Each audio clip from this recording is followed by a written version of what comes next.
동력 글밭 5월 8일 월요일 끝날 때까지 끝난 게 아닌 어제부터 어버이날인 오늘 어떤 제목으로 글밭을 굴 것인가를 고민하고 또 고민했습니다. 새 대통령을 뽑는 투표날을 하루 앞둔 오늘이기 때문입니다. 그만큼 이번 대선이 중요하다는 생각으로 절박했기 때문입니다. 지난달 4월 28일에 드렸던 말씀을 다시 꺼냅니다.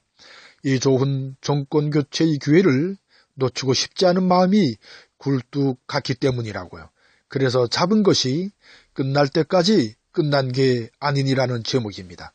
그러니까 이번 대선은 박근혜 참사로 치르게 된 점입니다. 이 점을 절대로 잊어서는 안 될 테지요.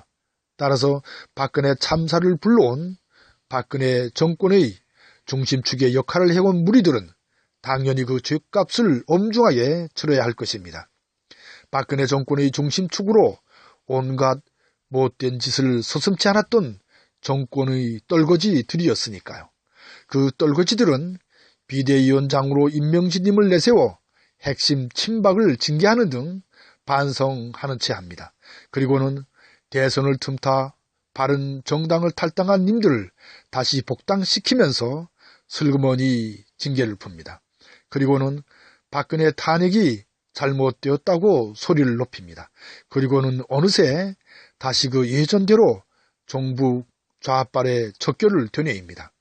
한 걸음 더 나아가 자신들이야말로 정권을 다시 잡아야 된다며 고래고래 소리를 지릅니다.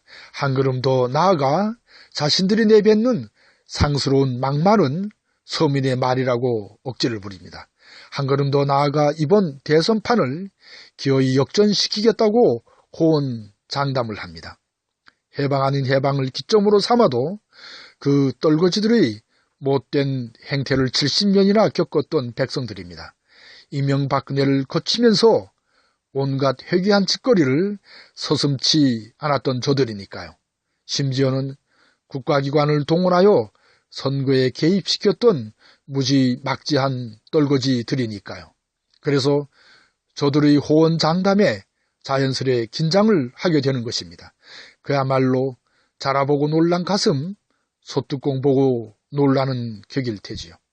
왜 이런 어처구니 없는 일들이 아직도 그대로 버젓이 이어질까요? 그 못된 짓거리를 버리지 못한 것은 너무도 오래된 습관일 때문일 겁니다. 마치 관성의 법칙을 따르듯이 말입니다. 분명한 것은 이참에 저 떨거지들의 못된 짓거리를 더 이상 놔두어서는 결코 안 된다는 점입니다. 가혹할이 많지 엄정하게 죗값을 물어야 한다는 것이지요. 어디라고 감히 다시 정권을 잡겠다고 헛소리를 한단 말입니까? 그리고 저 떨거지들의 갈라치기 꼼수에 놀아나 하나로 힘을 모으지 못한 채 사사건건 물고 늘어졌던 국민의당 나부랭이들에게도 정신을 차리게 회초리를 들어야 합니다. 장기만 부리는 그야말로 천박한 정치군의 짓거리를 더 이상 용납해서는 결코 안 될 테지요. 그래서 지난 글밭에서 뚱딴지 같은 통일의 꿈도 꾸었던 것입니다. 그래서 이참에 더 민주의 깃발 아래로 하나로 모이자고 했던 것이지요. 그래서 다시금 보수와 진보로 새 진영을 꾸리자고 했던 것입니다.